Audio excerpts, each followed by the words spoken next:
silver. I seem to be drawn to those almost daily internet articles and interviews that talk about how silver is going to $300 an ounce or $500 an ounce. Every time they come out with one of those articles, I seem to devour it, because I so want that to come true, Catherine. But I remember you refer to the slow burn of the economy, and I wonder if that slow burn will also apply to precious metals prices. Sometimes I think I'm the most unpopular person in the world with the precious metals crowd, because I keep, since 2004, I've been saying no, it's not going to the moon. It's just not going to the moon. Now, I think we're in a long-term bull market, but we're in a long-term bull market in an economy which is a politically managed economy. It's not a market economy. It's not a free market, and we're talking about prices that are managed for a variety of strategic purposes, whether you agree with them or not. And I don't see precious metals. I think we're in a long-term trend up right now.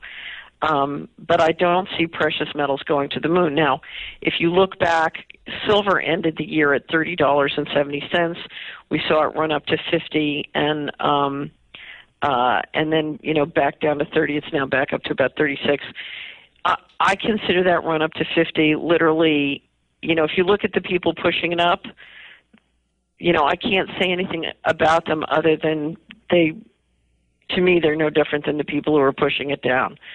So, to me, we had an interim pump and dump, and the chart on silver went way above any rational basis for the price in that context, again, which is politically managed. So, and the most frustrating thing I see as somebody who, I have a subscription service called the Solari Report, and we do a precious metals report once a month. I, for one, got sick of seeing investors promoted into silver basically by a crowd of people who I felt was promoting their book. Now, there's nothing wrong with promoting your book, but the reality is when you get to that level of misleading people, a lot of people buoy that price for other guys who are promoting their book to get out at the top. And I for one, am not comfortable watching that.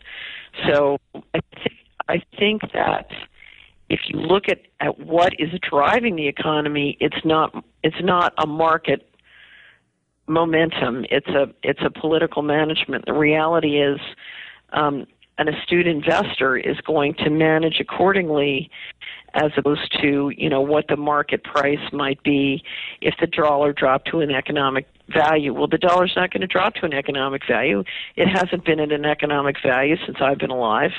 I was born in 1950. It's been at a value driven by military and politics. And there's no reason to believe that the dollar value of the next year is going to be driven by anything different than that.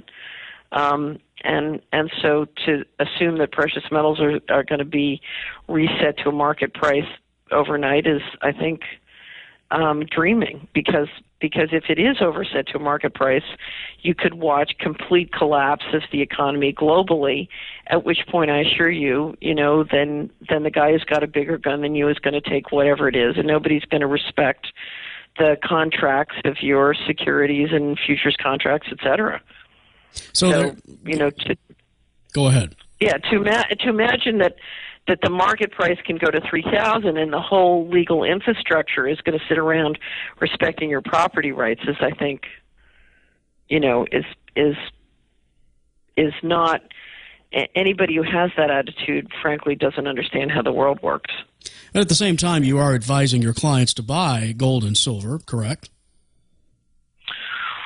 Well, each person's different. So on any given day, some people are buying, some people are selling, and some people are waiting to do one or the other. So I will say this, on a long-term, I think we're in a long-term bull market. So me personally, I'm holding. Yeah. I'm not selling. So, I think it's a long-term bull market. So I have a lot of confidence in precious metals, whether it's, whether market economy or political economy. And I think if you're holding precious metals, you're in alignment with the long-term fundamentals. But I do think you need to be careful because it's extremely volatile and there are wild cards. One of the questions I most often get is, Could precious metals drop a lot in price? And my answer is absolutely. You know, if we have another 2008, we could get a serious down cycle as we did then. And I think that's a reasonable possibility of happening sometime in the next 2 to 3 years. The other thing is if the powers that be shift the lines on technology radically, particularly energy technology, we could see precious metals drop a lot.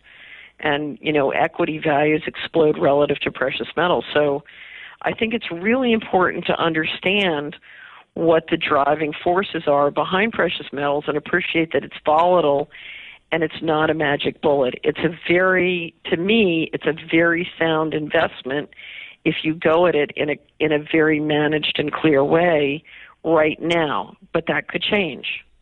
So just understand it's not a magic bullet, and no long-term bull market lasts forever.